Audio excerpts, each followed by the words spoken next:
On vous fait connaître aujourd'hui les Bikers Against Child Abuse, organisme sans but lucratif qui, depuis près d'une dizaine d'années, est ici sur le territoire québécois. Deux des membres des chapitres qui existent au Québec, soit de Québec et de la grande région de Montréal, soit avec nous, Ice et Walter. Merci d'être avec nous. Plaisir. Qu'est-ce que c'est tout d'abord? BACA, je vais le nommer comme ça, le Bikers Against Child Abuse, peut-être pour le préciser aux gens tout d'abord. BACA, c'était fondé. Bikers Against Child Abuse, c'était fondé en 1995 par un thérapeute pour les enfants à Provo, en Utah. Et il s'est aperçu qu'en aidant les jeunes qui étaient dans la difficulté, qui avaient eu des abus, soit physiques, psychologiques ou sexuels, donc des encadrer, des aider, ça donnait un grand coup de main. Et évidemment, précisons, c'est pas, ça provient pas parce que on sait qu'il y a un chapitre du côté de Montréal, de Québec, donc c'est pour préciser aux gens que c'est à des fins pour aider nos jeunes. Et c'est pas, ça vient pas d'un chapitre, par exemple, d'un groupe criminalisé. Là. C'est important de le dire aux gens aussi au moment de se parler. Non, absolument pas. Il faut faire la différence. Je veux dire, à la base, les gens, quand ils entendent le mot motard, ils pensent aux motards criminalisés. Il y en a partout dans le monde. Mais un motard, à la base, c'est quelqu'un qui conduit une motocyclette. On a beaucoup de personnalités. Même cette semaine, j'ai vu des photos de Guy Lafleur sur les réseaux sociaux avec une Harley-Davidson. Donc, le sénateur Boisvenu a conduit des motos pendant longtemps. Donc, à la base, une personne qui conduit une moto, c'est un motard. Exactement. Donc, je voulais quand même le signaler aux gens. Et quelles sont vos, peut-être, façons d'intervenir auprès des jeunes? Dans quel contexte vous pouvez intervenir? Comment ça fonctionne?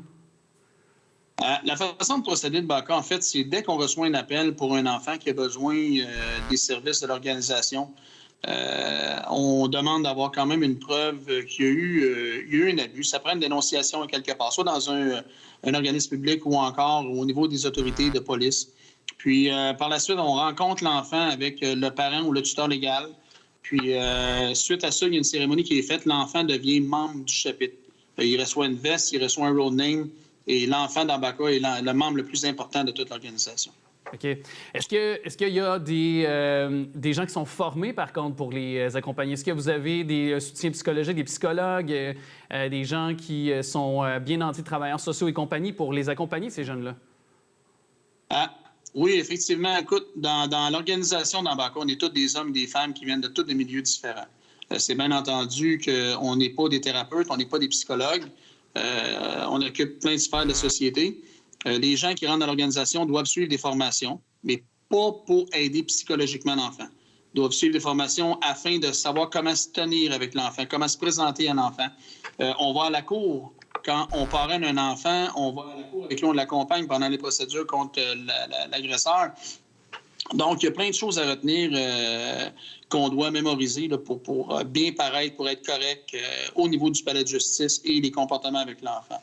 Chaque membre doit aussi passer une enquête de sécurité, un background check pour s'assurer qu'il n'y a aucun antécédent envers femme ou enfant. OK, donc aucun antécédent judiciaire, c'est vérifié, c'est validé auprès de l'organisme et tout ça. Est-ce que, pour vous, les chapitres que sont Québec et Montréal, est-ce qu'il y a des réalités qui sont différentes dans chez la clientèle ou compte tenu que c'est deux lieux différents? Si je me tourne vers Ice et vous, Walter? Je dirais que non, majoritairement non. Un enfant qui a été victime d'abus, qui demeure à Montréal, à Québec, en Italie, en Australie, parce qu'on a environ 350 chapitres dans 18 pays dans le monde. Donc, c'est toujours les mêmes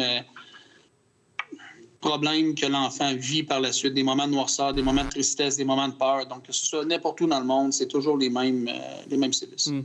Et est-ce que par la suite, parce que si jamais il y a, par exemple, un délit, une agression, quelque chose qui est rapporté chez vous, j'imagine que vous faites toujours conjointement avec la police. Vous pouvez rediriger les personnes, aussi les jeunes, par exemple, vers les forces policières, vers des ressources aussi qui sont requises pour intervenir, pour aider les familles.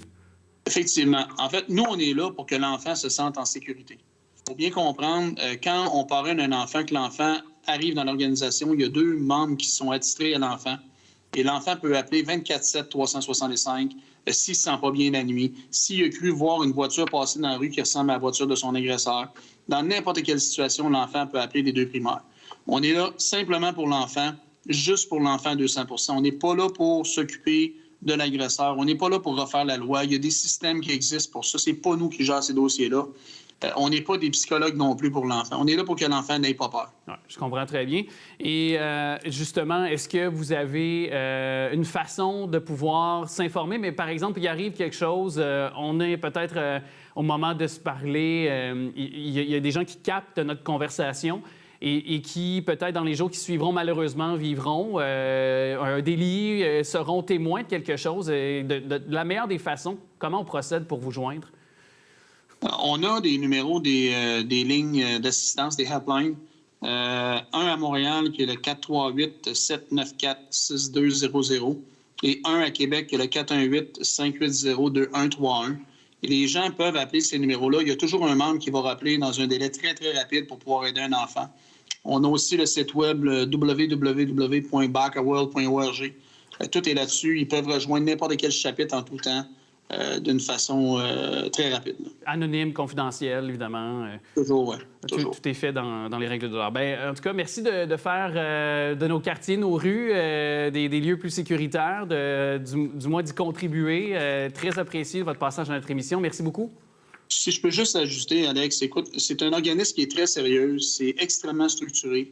On a reçu en 2019 la médaille du 150e anniversaire du Sénat du Canada des mains du sénateur Boisvenu comme organisme qui s'impliquait au niveau de la communauté. Donc, il ne faut pas que les gens croient, puis c'est tout à fait gratuit, ouais. On fait ça bénévolement, donc il ne faut pas que les gens aient peur d'appeler, il ne faut pas que les gens aient peur de déranger. On est vraiment là pour les enfants à 200 %, donc c'est malheureux, on est obligé d'exister. On préférait ne pas exister, on préférait qu'il n'y ait pas d'abus d'enfants, mais malheureusement, on vit dans une société que c'est comme ça. Effectivement, mais je pense qu'en tout cas, vous contribuez, comme je mentionnais un petit peu plus tôt, à faire en sorte que peut-être un pas à la fois, un geste à la fois, ça peut faire une différence et peut-être, évidemment, endiguer ce fléau-là. Merci beaucoup à vous. Merci. Merci beaucoup. Bonne journée. Bonne journée à vous. Beaucoup. Ouais.